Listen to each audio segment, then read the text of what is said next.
My name is Professor Lucille Blumberg. I'm the Deputy Director of the National Institute for Communicable Diseases in Johannesburg. This is a public health institute and is part of the National Health Laboratory Service. So I'd like to present on the Ebola virus. It's a very special virus that causes Ebola virus disease. It lives in bats, in remote forests in various parts of Africa, and causes outbreaks from time to time in countries in Central Africa, a few countries in East Africa, and more recently in West Africa. Very specific bats, these are very large bats found in remote forests in various parts of West, Central and East Africa, may harbour the Ebola virus. People may get infected when they go into these remote forests, and they're usually hunters who hunt bats, and who also may hunt various forest animals, forest antelope, gorillas for bushmeat. And gorillas and antelope may also be infected from bats with the virus. And when people butcher these bats or the antelope or the gorillas, they're exposed to the blood that is infected, and they in turn become infected. So what happens next is that people are infected with the virus. They may present in a remote hospital, the disease is not recognized, and they may die. And this is exactly what happened in a remote area of Guinea in December 2013. Probably a hunter who went into the forest got infected. Case was probably unnoticed. He might have been treated in a hospital by health workers who were not protected from exposure to blood or body fluids. His family members may have cared for him at home and in the same way were exposed. They in turn become infected. They may move to other areas of the country, and so the cycle of Ebola continues. So the outbreak was reported, was confirmed in March 2014, but probably started in December 2013. And by the time it was identified, it had spread throughout Guinea. Very mobile population who might have been exposed by caring for people at home or during funerals, and then they themselves move and set up the cycle.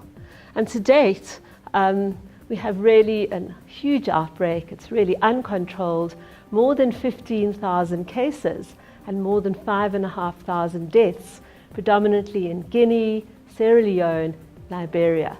These are countries with very porous borders where populations move between the countries and may become infected in the classical way, exposure to blood and body fluids of infected persons in the home setting or during preparation for burials.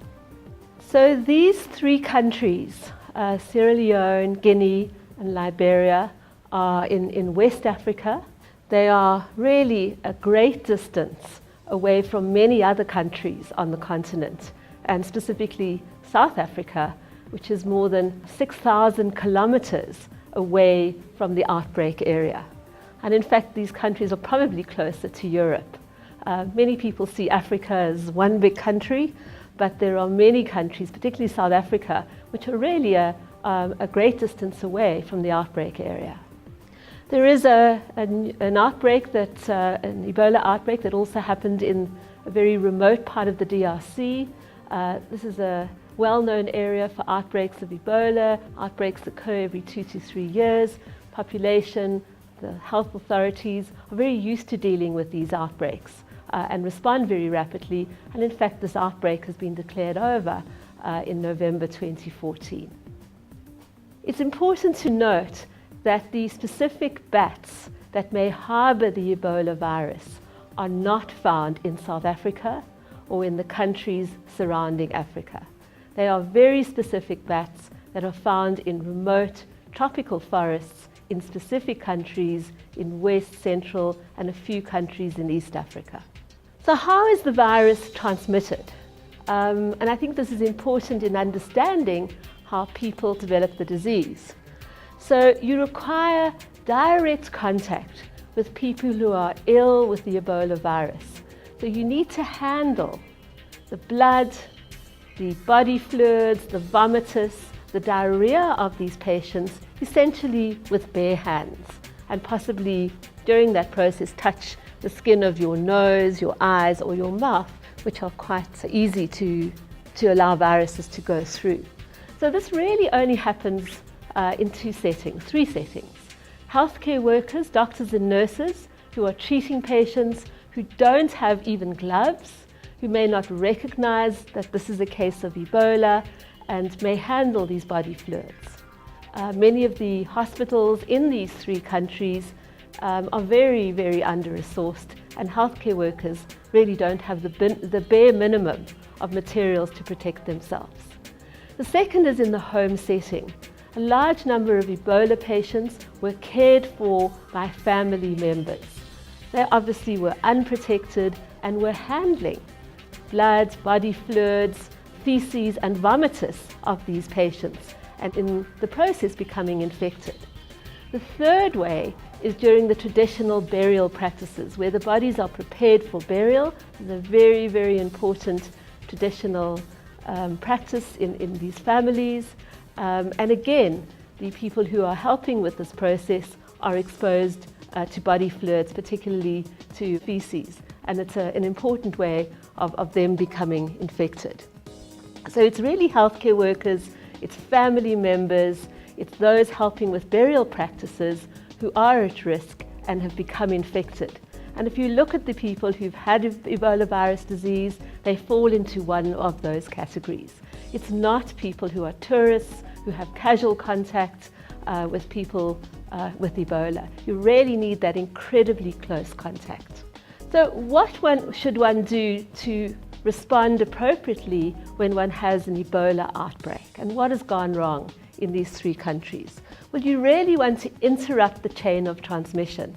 Ensure that persons with suspected Ebola are treated in specific treatment centres where the health workers are protected by wearing this very special clothing. The second is to ensure that there is a safe burial practice where those who are helping with the process are again protected.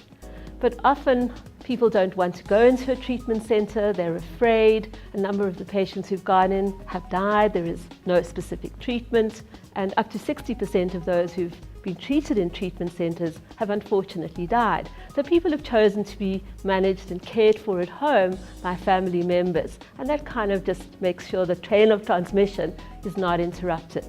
And I think the traditional burial practices are very important in this community. And it's quite difficult to intervene there. It's important to get good messages out about how the virus is spread, but these are three countries that there was a lot of distrust, resources are very limited. These are countries that had many years of war and civil unrest, so it's not always easy to impose these control measures into this community. And yeah, I think Ebola has just added to the misery of what is happening and has happened in these three countries. And it's critically important that everything is done to bring this outbreak under control using well-tried and trusted methods that have worked elsewhere. But I think it's resources that are particularly an issue in these really very poor, under-resourced areas. So unfortunately, this outbreak did not come under control. There certainly was a need for more international support, an increase in resources, and the normal control measures to be supported by the international community. The countries themselves are not able to do this. There was also the concern about a risk of spread to other countries, and all of this resulted in the WHO, the World Health Organization, declaring Ebola a global emergency in the middle of August 2014. This allows a number of interventions to come into force in the countries, emergency measures to be applied, and highlights the need for the international community to bring their resources, their expertise, to assist these countries in bringing the outbreak under control. Included in the declaration of an international emergency is the need for increase in exit screening. So those who are leaving the affected countries have to go through a screening process to ensure that they're not ill and likely to spread the disease at their ports of disembarkation. and also provides other countries who may have some risk in the area with some guidelines about how to prevent introduction into their countries. I think what was very important in the WHO recommendations was that there was no international travel ban. So what are the risks of Ebola virus spreading to other countries outside of the 3 outbreak affected areas? Well, it must be low, considering the way of transmission of this virus. So those who are infected, who will develop symptoms after the 10 to 21 days after being exposed, are not infectious. And casual contact with them, being in the same room, shaking their hands, is really not a risk. Unlike SARS, which was an important outbreak that affected a number of countries throughout the world, Ebola is actually quite difficult. The virus is quite difficult to transmit to other people. It is not airborne. There is no transmission on aeroplanes. You can't get it by simply being in the same room or even shaking hands with somebody. You really need that direct contact, handling feces, vomitus, and blood of infected patients. And this is not going to be the situation that affects tourists. It's really confined to health workers looking after patients or family members looking after patients, and both of this group without the necessary protection. So what is the progress, or how much spread has there been to date? Well, Nigeria experienced a small outbreak. A man from Liberia who was ill at the time did fly to Lagos. He did unfortunately require hospital admission very soon after arrival, and the disease was not very rapidly recognized, and a number of healthcare workers were exposed. And there was a small outbreak, a limited outbreak in Lagos and Port Harcourt. There was an incredible response from the country, and very rapidly, through contact tracing, through ensuring that healthcare workers were protected, and putting a number of measures in place, particularly in hospitals for early recognition of cases, the outbreak was brought under control and was declared over in October the 20th. There was one imported case, a student who went to Senegal. Again, the case was recognized reasonably quickly, and it did not spread beyond this one person. The DRC is an unrelated outbreak in a very remote area. This is the usual we see from time to time, particularly in the DRC every 2 to 3 years, remote parts of the forest. In the DRC, there was an outbreak. Again, a very intense response from the country, and this has also been declared over. More recently, there have been a few imported cases with some secondary transmission in Mali, and I think we'll have to see how things evolve there. But again, there has been a tremendous response, and hopefully, using the example of Nigeria, this will be contained. The United States has had a few health workers who were working in treatment centers in the outbreak affected areas, who probably did not use their protective clothing properly. I think there are sometimes things that happen. They scratch their noses or scratch their eyes with a bloody glove, usually when they're disrobing, and a few of them became infected. They've been successfully treated. There was also a man from Liberia who went to visit some relatives. He presented with an illness that wasn't initially recognized, and this resulted in secondary spread to a nurse in the hospital. There have been no further cases related to this incident since then. So I think this really shows that if you do everything right at the beginning, you can contain the spread of any further cases, and you don't have to end up with a situation of community transmission in many, many cases that we're seeing in the 3 outbreak-affected countries in West Africa.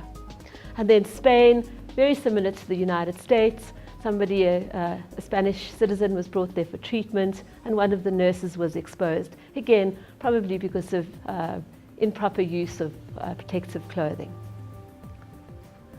So I think it's important to note that despite The outbreak been going for 9 months. The majority of the cases remain within those 3 countries, and very few cases have been noted either in surrounding countries or those much further afield. And with early recognition, there has been prevention of spread into the community. So early recognition of a possible case and prevention of spread is absolutely critical and is an important message. Okay, so what about South Africa? Well, we are quite a long way from the 3 affected countries. We have no natural Ebola virus in this country or the countries around us. We don't have the bats. And we have a minister and a health department who've taken Ebola preparedness very, very seriously. And to date, we don't yet have a case, and let's hope it remains like that. So what is in place to prevent Ebola coming to South Africa? Well, there is some entry screening at our ports, including the airports, where there is temperature monitoring for all passengers. Obviously, this is limited and that it will only pick up fever if you happen to have a fever at that time. There are a number of hospitals that have been designated to manage any potential patients. There is a restriction on travel from the 3 Ebola affected countries, and anything other than essential travel for those from here going there is another restriction that's in place. We have no direct flights from the 3 affected countries. We've done a lot of doctor and nurse training. We have an excellent laboratory. We have a high security laboratory where the virus can be tested for if there are any suspected patients. It's the only one on the continent and has many years of experience. There is a high level of awareness, and because of that, lots of false alarms. But most of these are people who've traveled in Africa with fever and have turned out to be malaria, which is not totally unexpected. So I think an important message is that South Africa does not have Ebola. I think the risks of Ebola being introduced into this country are very low. The risks of an outbreak occurring, I think, would be extremely low, given the measures that are in place to recognize any potential case. I think the important thing is that tourists are not really at risk for Ebola, given the mode of transmission, where you have to actually handle blood and body fluids of patients to be infected. Not a virus that spreads that easily. So my advice is, if you're coming to Africa, you need to have some appropriate travel advice. You really need to take your malaria prevention seriously for travel in Africa. South Africa, we've had some very good control measures for malaria, and malaria is really restricted to the far north and the east of the country, including the Kruger National Park, but the risk would be medium. However, I think it's important to remember to take mosquito preventive measures and also to take medication to prevent malaria. It's a treacherous disease, but it is preventable if you do the right things. And it is the most important disease to know about if you're traveling in Africa. And there are a couple of websites that supply, I think, some very good and up-to-date information on some of the travel risks, including malaria in South Africa. So, yeah, I think Ebola is obviously a concern in West Africa. I think the risks in South Africa are really very low, and I think we have some fantastic attractions that tourists can really enjoy. So I look forward to welcoming you to South Africa. South Africa is not an Ebola risk for tourists.